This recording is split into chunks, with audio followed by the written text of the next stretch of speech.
غادي ندوزو دابا البارتي الثانيه ديال الداله. اذا كيف ما تلاحظوا بالنسبه للفونكسيون راه ايسي هي اف دو اكس ايكال اكس سور اكس ديال موا اكس بلس 1. السؤال الاول طالبين منا تحديد مجموعه التعريف ديال الداله الله كيف ما شرحت لكم سابقا. اذا الدومين ديفينيسيون ديال اي فونكسيون خاص يمي يفيريفي 3 كونديسيون واش كاينين. الكونديسيون الاولاني، الكونديسيون الثاني والكونديسيون 3. الكونديسيون الاولاني اذا كان دينوميناتور خاص يكون دائما الدينوميناتور ديفيرون زيرو. كونديسيون 2 اذا كان الانتيريور ديال الراسين يعني عندنا الراسين خاصنا ناخذ الانتيريور ديالو ويكون سوبيريور ايكال زيرو. واذا كان عندنا الانين خاص الانتيريور ديال الانين يكون بطبيعه الحال سوبيريور ستريكتومون ا زيرو. دونك هادو هما 3 كونديسيون. دائما ملي تبغي نحدد الدومين ديفينيسيون تنسول راسي 3 ديال الكاستيون: واش عندي مقام، واش عندي انين، واش عندي الراسين. اذا هما الاسئله اللي غادي نجاوب عليهم بالنسبه لهاد الكاستيون ديال سومالفير. اذا اول سؤال غنسولكم: واش عندي مقام؟ وي، المقام مالو خاصو يخالف الصفر على حساب النتيجه اللي عطاهم. اذا بغينا نقلبوا غادي نبداو دومين ديفينيسيون ديال الفونكسيون هما لي زيكس ابارتيان ار تيل كو ليماج ديالهم حتى هما خاصهم يكونوا في ار. دونك ضروري خاص ليماج تكون في ار، وبالتالي باش تكون ليماج ديالنا في ار ديال هاد الاكزيكس خاص المقام معمول يساوي زيرو ديال الثلاثة. اذا خاصني اول كونديسيون فيريفي هو اكس ابارتيان ار، بحيث ان الاكسبو ديال موا اكس بلس ا خاصها تكون ديفيرون زيرو، بمعنى المقام خاصو يخالف الصفر. صافي. دابا غندوزو للمرحله الثانيه: واش عندي راسين؟ لا. واش عندي انين؟ لا. دونك عندي كونديسيون واحد هو اللي خدمت فيه اللي لاحظتو هو المقام يخالف ماذا؟ الصفر. انا عندي غير كونديسيون واحد هو المقام، وبالتالي غادي نجيو نحلو هاد ليكواسيون تحت. دونك اكسبو ديال موا اكس كاينين كلام اللي غتبان لهم بطبيعه الحال كاين اللي ما غتبانش. دونك على حساب ديكا دونك اكسبو ديال موا اكس بلس 1 ديفيرون ا زيرو. دونك حنا غنرجعو لكالا زيرو نحاولو نحلو هاد المعادله. اكسبو ديال موا اكس بلس 1 بغينا نمونطرو انها تساوي زيرو. نحلو هاد ليكواسيون. اول حاجه بالنسبه للتلميذ الى فيريفا الكونديسيون اللي عندنا انا الاكسبونسيال ديال موا اكس دائما موجبه، ولا زيد على عدد الموجب دائما موجبه. دونك في اكبر قطعه من زيرو ما عمرها ما تساوي زيرو. اذا هذه المعادله لا تقبل حل. متفقين؟ سينو بوسيبل نديرو بطريقه اخرى. شكون هي؟ ان الاكسبو ديال موا اكس بغينا نحلو هذه المعادله خاصنا نديو لواحد الطرف الثاني تولي موازيه، وحتى هذا لا يمكن. راه ما الاكسبونسيال اللي هو تنعرفوا حنا انه بوزيتيف ما عمره يساوي لي عدد اللي هو نيجاتيف. متفقين؟ دونك هذا لا يمكن. وبالتالي شنو خاصني نجي ندير باش نفيريفي هاد الكونديسيون؟ خاصني نعطيهم ان النتيجه كيف ما قلت لكم لا يمكن، وبالتالي فان الحل ديال هاد المعادله فهو عباره عن لونسومبل فيد. دونك اي لونسومبل فيد او لا معادله امبوسيبل حلها فاحنا تنحيدوها من مجموعه التعريف. صافي تنطيروا من مجموعه التعريف لانها بطبيعه الحال تحسوا فينا الشروط اللي هما باغيين ان هاد الاكسبو ديال موا اكس بلس 1 دائما تتخالف زيرو.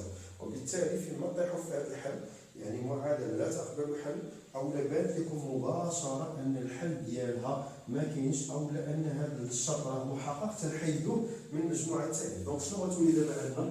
دومين ديفينيسيون اللي هو اكس ابارتيان ار، بحيث لاحظوا معايا ما بقى حتى شي كونديسيون. حتى شي كونديسيون ما بقى، لان المعادله بما انها لا تقبل الحل غادي نحيدوها من مجموعه التعريف. دونك اذا حيدنا من مجموعه التعريف فالحاله راح غادي نحطوا مباشره ماذا؟ ار هي اللي بقات.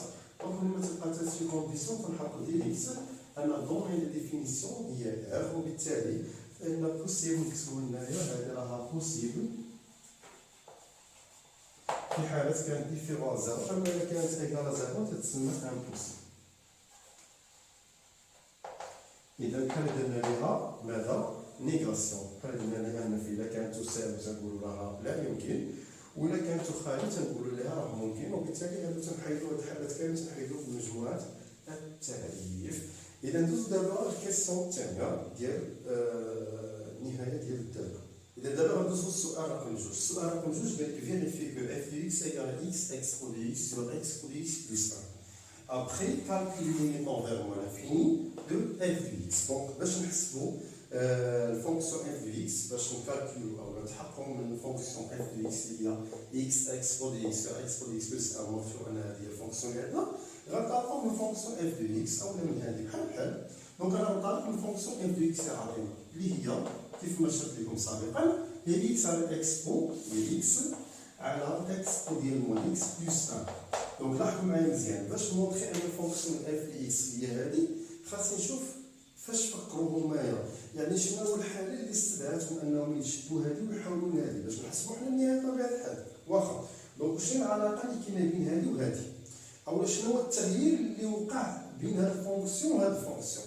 دونك اول ملاحظه بالعين تلاحظوا ان هذه كان عندها الاكسبو سالبه لا بويسونس ديال الاكسبونسيال سالبه وهذه ولات لا بويسونس ديال الاكسبونسيال ولات بوزيتيف. وبالتالي فاحنا تنستحضروا الغولاسيون ديال اكسبونسيال ديال موان ا فهي شنو تتساوي لنا هي 1 سور اكسبونسيال دو. دونك هاد العلاقه راه مهمه بزاف وتنبقاو نخدموا بها بزاف في التمارين. اذا هاد العلاقه هي اللي غادي نوظفوها. اول حاجه غنحاول نقلب هاد الاكسبونسيال. دونك شنو غتولي عندنا الريزلتا غتولي عندنا هي اكس سور 1 سور اكسبونسيال دو اكس بلس 1. فوالا دابا غادي ندوزو انا خدام وتنشوفهم هما شنو داروا عنده بسط ومقام. انا عندي بسط وعندي بسط وعندي مقام اخر يعني خاصني تحت واحد المقام ونتخلص منهم. اذا غادي نحاولوا نديروا لنا اكس عندنا واحد على الاكسبو دو اكس بلس 1 صافي. دونك يعني خاصني نرجع المقام ديال هذه بطبيعه الحال واحد. اذا باش يولي عندنا نفس المقام خاصني نضرب لتحت في الاكسبو ونضرب فوق في الاكسبونسيال دو اكس. اذا شنو ولا عندي في هذه الحاله ولات عندي كيف ما تلاحظوا لي اكس صافي ولتحت اكسبو دو اكس هي نمشي بالترتيب واحد زائد اكسبو دو اكس الكل على اكسبو دو اكس واحد زائد اكسبو دو اكس على الاكسبونسيال دو اكس. دابا غادي نحاول نضربو في الانفيرس ديال هذا صافي. دونك غادي ناخذ الفوق ونضربو في المخلوق ديال تحت اعتمادا على العلاقه التاليه. حنا تنعرفوا الا كان ا سور بي سور سي فلاحظوا معايا ا تتبقى في بلاصه والمقام اللي كاين تحت يتقلب. دونك تولي سي سور بي وهذيك الساعه سور بي وهذيك الساعه تنضربوا البسط في البسط والمقام في المقام. اذا غتولي عندنا في هذه الحاله هي اكس نضربوا في الانفيرس ديال هذه هي اكسبو دو اكس سور اكسبو دو اكس بلس 1. دونك الا ضربت هذه الفائده غتولي اكس اكسبو دو اكس سور اكسبو دو اكس بلس 1 وهذه هي الفونكسيون اف دو اكس. نشوفوا دابا كيسيون ثانيه. دونك ثانيا نحسب ليميت اونفير موان انفيني دو اف دو اكس. اذا بالنسبه ليميت اونفير موان انفيني دو اف دو اكس لاحظوا معايا ليميت تونفير اكس تونفير موان انفيني دو اف دو اكس. كيف ما شرحت لكم سابقا دائما تنخلي واحد ليسباس خاوي وتنحاول نعطي الريزلتا باش نسهل حتى على المصحح ملي تبغي يصحح يعرف النتيجه قبل وعاد يمشي يفيريفي معاك هذاك الشيء اللي درتي. دونك غادي نحاول نحط بعدا فونكسيون اللي عندي ليميت اكس تونفير موان انفيني. اتونسيون دابا ملي تيكون هما السؤال الف جوج طلبوا منك تمونطري ان الفونكسيون اف دو اكس ولات عندك كتابه جديده راه اوتوماتيك خاصك تعرف ان الكتابه راه غتوظفها في السؤال الموالي ديال هذا السؤال لان حنا باقي اصلا في جوج واحد جوج وجوج جوج. دونك راه مرتبطين يعني انا ما نخدمش في هذه الفونكسيون الاولى اللي عندي غادي نمشي نخدم بالفونكسيون اللي عطاوني اللي هي اكس فوا اكسبو دو اكس سور اكسبو دو اكس بلس 1 ونعوضو. اذا لاحظوا معايا مزيان غادي نحاول نحط الريزلتا تحت ونحاول نعطي التعليل. لاحظوا معايا مزيان عندنا ليميت اونفير موان انفيني ديال اكس اكسبو دو اكس اللي حسبناها هذه بوحدها شحال تتساوي لنا تتساوي لنا زيرو على حساب الخاصيه اللي عندنا. ونمشيو نحسبوا الليميت ديال المقام ديال اكسبو دو اكس بلس 1. كيف ما تنعرفوا ان ليميت اونفير موان انفيني دو اكسبونسيال دو اكس هي زيرو بلس 1 لا سوم ديال زيرو بلس 1 هي 1. دونك الا شدينا هاد الريزلتا وقسمنا على الريزلتا الثانيه فهي زيرو مقسوم على واحد. اذا الريزلتا شحال تساوي لنا زيرو. اذا عطاتني النتيجه ديالي هي زيرو وبالتالي ليميت اونفير موان انفيني هي زيرو. اما كون خدمنا بالداله الرئيسيه كان عندنا مشكل لان الفوق كان غادي يعطيني موان انفيني وتحت اكسبو ديال موان اكس عوضتي موان انفيني في اكس مع الموا غادي تولي هي بليس انفيني ولا اكسبو ديال بليس انفيني بليس انفيني وموان انفيني على بليس انفيني فهي فورم انديتيرمين. هادشي علاش ملي تيشونجيو ليا تيشونجيو الفونكسيون اف دي اكس فحنا اوتوماتيك تنشونجيو الفونكسيون ديالنا وتنحاولوا نخدموها صافي. دونك نشوفوا دابا كيسيون المواليه. كيف ما لاحظتوا ان ليميت اونفير الا كانت اكس اونفير عدد عمودي، لاحظوا اكس اونفير عدد تنقولوا تقريبا مقارب عمودي فيرتيكال.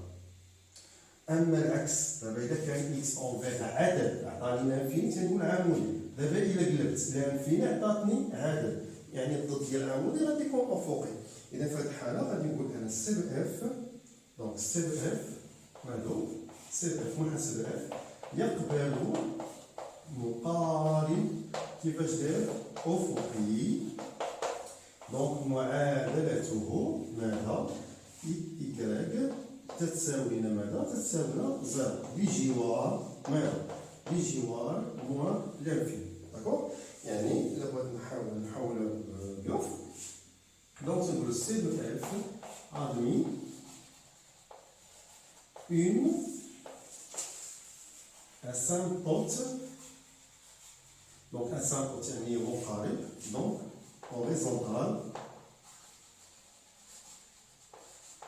horizontal بمعنى أفقي de l'équation y égale 0, donc au voisinage ماذا؟ moins l'infini. صافي. يلا نشوفوا دابا الكيسيون الثانية، كيسيون 3. دونك كيسيون 3 دونك طالبين منا 3 نحسبوا ليميت اونفير بلس لانفيني.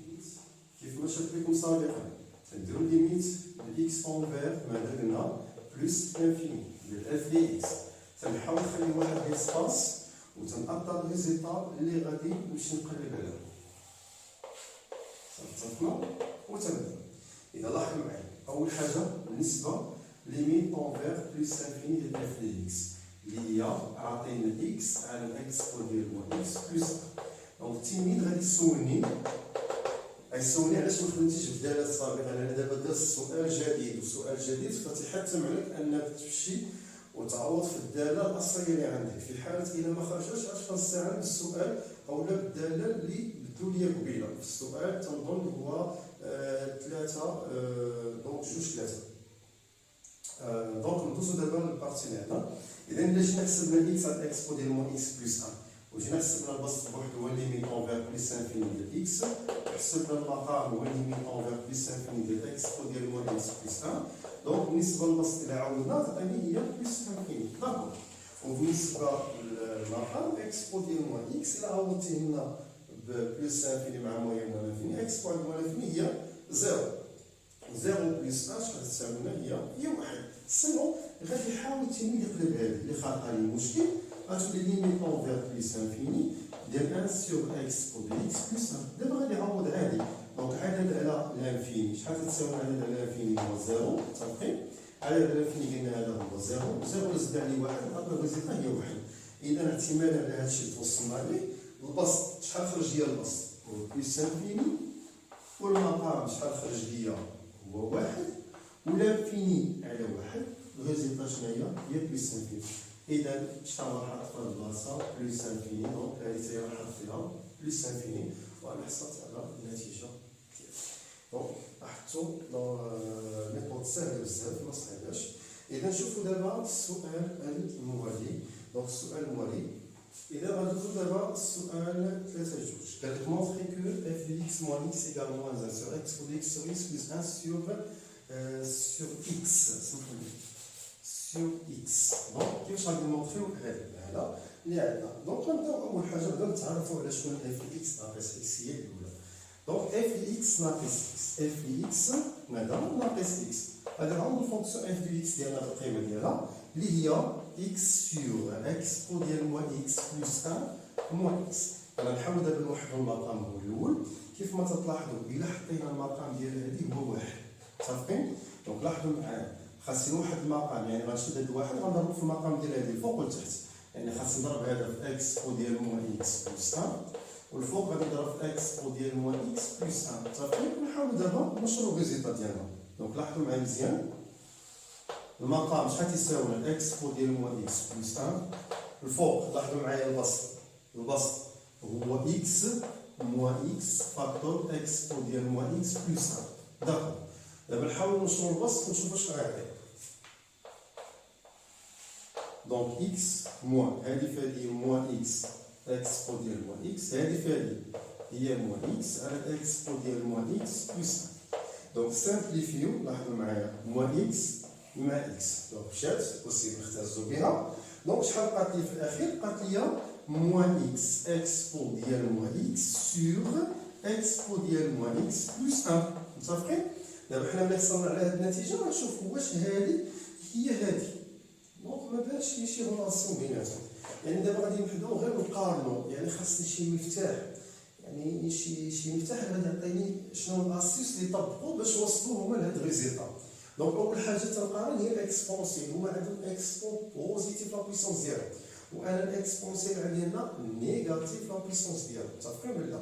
دونك يعني كفكره من عندي اول حاجه نحاول نحيد الاكسبونسيال. متفقين؟ نحيدو الاكسبون. دونك كيفاش غادي نحيدو الاكسبونسيال؟ يعني غادي نرجع هذه واحد على الاكسبونسيال، بمعنى موان إكس مضروب في واحد على الإكسبونسيال، وهذه تيرجع ليا واحد على الإكسبونسيال بإكس بلس 1. متفقين؟ واخا نشوفو مزال. دونك إلا ضربت هذه في هذه غتولي عندنا في الآخر هي موان إكس على الإكسبو دو إكس، وهذه إلا وحدت المقام غتولي واحد زائد إكسبو دو إكس على إكسبو دو إكس.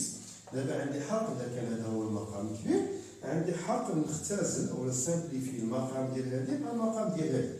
دونك شحال بقات لي في الأخير؟ بقات لي موان إكس ماذا على الإكسبو دو إكس بلس 1. داكوغ. واش هذه هي هذه اللي وصلنا ليها هما؟ ماشي هي. دونك باقي عندنا شي مشكل. حنا لقيت إكسبو دو إكس بلس 1 فوق كاين إكس، هنا ما كايناش الإكس.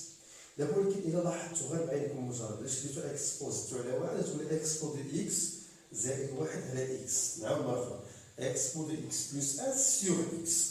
دونك في هذه الحالة لاحظوا معايا واش هي هذه اللي عندي ولا لا. يعني بحال خاصني غير نشد هذه ندير لها لانفيرس، عندي حق نشد هذه المقام فيكسي والبسط ننزلو تحت من المقام. هذه خاصية أو لا أسيوس اللي بغيتو تخدمو بها خدمو بها ماشي مشكل. غنشد إكس ننزلها تحت تولي إكسبو دو إكس بلس 1 على الإكس، وبلاصتها غتبقى واحد غنحط بلاصتها واحد. لاحظوا دابا إلا فرقنا هذا المقام على بعضياتو في الأخير غادي تولي عندنا هي موان 1 على هذه على هذه هي الإكسبو دو إكس سور إكس، وهذه على هذه هي بلس 1 سور إكس. وحنا حصلنا على النتيجة التالية اللي هي كيف ما تلاحظوا موان 1 سور إكسبو دو إكس على إكس بلس 1 سور إكس. وبالتالي فإن اعتمادا على هذا الشيء اللي شفنا دابا فإن الفونكسيون اف دو إكس موان إكس تساوي هذا الريزلت بهذا الطريقة. سيرو كاينة طريقة أخرى إلا جاتكم هذه صعيبة، كاينة من طريقة أخرى. شنو هي الطريقة الأخرى؟ أن أنت من غادي توصلوا نتوما لهاد المرحلة تبقاو غادي تتسامبليفي توصلتي لهاد المرحلة. متفقين؟ أو لا حنا نقدو كاع نشدو غير هادي نوصلو لهاد المرحلة ونشدو هادي ثاني نوحدو لها المقام ونشوفو في الآخر واش غتساوي لنا هادي ولا لا. سيرو نستعملو طريقة نشرح لكم راه بسيطة، راه بشوية حتى توصلو للجواب ديالنا. ونشوفو دابا السؤال الموالي. إذا وصلنا دابا السؤال الموالي. ذلك montrer que D d'équation y égale à x est un voisinage est une asymptote oblique au voisinage de plus l'infini. Donc كيف ما تلاحظوا بالنسبة للمقارب المائل attention، بالنسبة للمقارب المائل attention ثم باش فرق كامل تيخلط. راه كاين فرق. إلا طلبوا مني مقارب مائل ماشي هي بين أن هذاك راه فرق شجري يعني برونش بارابوليك. في حال طلبوا منا قالوا لي بين أن المستقيم إيكال مالو مقارب مائل، بمعنى طلبوا منا نوضحوا أنه أسامبوت يكفي أنني نمشي نحسب ليميت أنفير لانفيني ديال اف اي اكس موان إيكال ونلقاها تساوي زيرو. في هذه الحالة فهو المثال أسامبوت. صافي فهو أسامبوت أو لا مقارب دونك مائل. في الحالة إذا قال لك بين أن إيكغيك مالو أو السبب يقبلو فرع الشد الجامي في اتجاه مستقيم إيكغيك، يعني طالب منا أنه عبارة فرع الشد الجامي، طالب منا فرع الشد الجامي في اتجاه مستقيم إيكغيك. يعني خاصني نفيريفي دو كونديسيون. الكونديسيون الأولى اللي خاصني نمشي نحسب اف لي إكس سور إكس ونلقاها هي ابارتيان ار ايكوال ماشي زيرو صافي. وخاصني باش نحسب ليميت هاد لانفيني ديال اف دي اكس موان ايكغيك ونلقاها كتساوي لانفيني. اتونسيون كاين فرق بيناتهم لا ديريكم. حاولوا تميزوا لان هادشي راه خاص التلميذ يكون ضبط. اذا بالنسبه لي انا الا بغيت نوضحي هاد الحالات اش خاصني ندير؟ اول حاجه او اول مرحله غادي نخدم عليها هي كالتالي. لاحظوا معايا مزيان. هما طالبين بيقولوا انه مقارب، يعني غادي نمشي نفيريفي الكونديسيون اف دي اكس ونلقى واش تساوي لنا ماذا زيرو. دونك باش نحسب ليميت ديال اكس طونفير ماذا بلس لانفيني ديال اف دي اكس ماذا ماذا موان نشوف شحال غتساوي لنا النتيجه ديالها. كيف ما ولفتكم ان ضروري لازم نحطوا النتيجه قبل ونشوفوا دابا شحال غادي. اذا باش نحسبوها لاحظوا معايا ليميت بلس انفيني ديال اف اكس موان اكس. دونك ليميت ديال بلس انفيني ديال اف اكس موان اكس. كيفاش غادي نبينو؟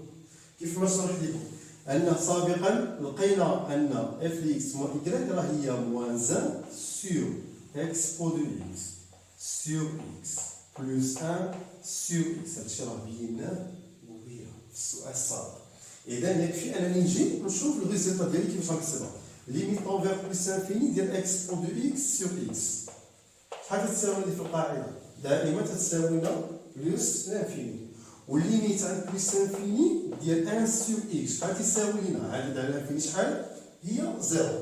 دونك لا سوم ديالهم بجوج الا جمعتهم بجوج شحال تعطيني؟ هي بلس انفيني. بمعنى الا حسبت ليميت انفير بلس انفيني ديال اكسبونسيال دو اكس سور اكس بلس 1 سور اكس فهذه بلس انفيني زائد زيرو الريزلت هي بلس انفيني. ولكن هما كاين في مقام يعني خاصني لافيرس ديالو المقلوب ديالو. بمعنى الا حسبت ليميت على بلس انفيني ديال واحد على هادشي كامل اللي عندي اللي هو الاكس بو دو اكس سور اكس بلس 1 سور اكس راه هي واحد على بلس انفيني. دونك الريزلت شحال؟ هي زيرو. واخا يكون عندنا موان زان دائما كتبقى الريزلت شحال؟ هي صفر. وبالتالي فلاحظتوا ان بما ان الريزلت هي زيرو اذا حصلت على القاعده ديالي. اذا فان سي دو اف هو عباره عن او سي دو اف يقبل مقارب نائل. اذا غادي نحاول ندير الريزلت ديالنا. اذا سي دو اف يقبل ماذا؟ مقارب كيفاش داير؟ نائل. اذا معادلته كيف؟ يعني معادلته y ايكال اكس بجوار ماذا؟ بلس انفيني. الليميت عندنا على اكس انفير بلس انفيني. دونك سي دو اف قلنا admis une asymptote. كيفاش داير asymptote؟ كيف ما قلنا اوبليك ماذا؟ او voisinage ماذا؟ بلس l'infini. l'équation ماذا؟ y égale à x. داكوغ؟ دونك هذا هو السؤال رقم 3 اللي كانت تدوي على المقارب النائل. إذا شوفوا دابا بارتي 4 ديال هاد الريزومي أو هاد الريفيزيون سمحوا لي راه طويلة شوية ولكن غادي نصبروا لأن الدالة راه هي هادي فخاصنا ضروري نشرحو بالتفصيل. وبالتالي راه ضروري هادشي خاصو ليه وقت وخاصو حتى التلميذ يكون عنده قابلية لاستيعاب الفكرة. لأن الرياضيات راه ماشي سؤال غادي يخرجوا لك في سطر أو لا في جوج. راه لاحظتوا سؤال غادي يدي لنا حتى السبورة كاملة. دونك أعلم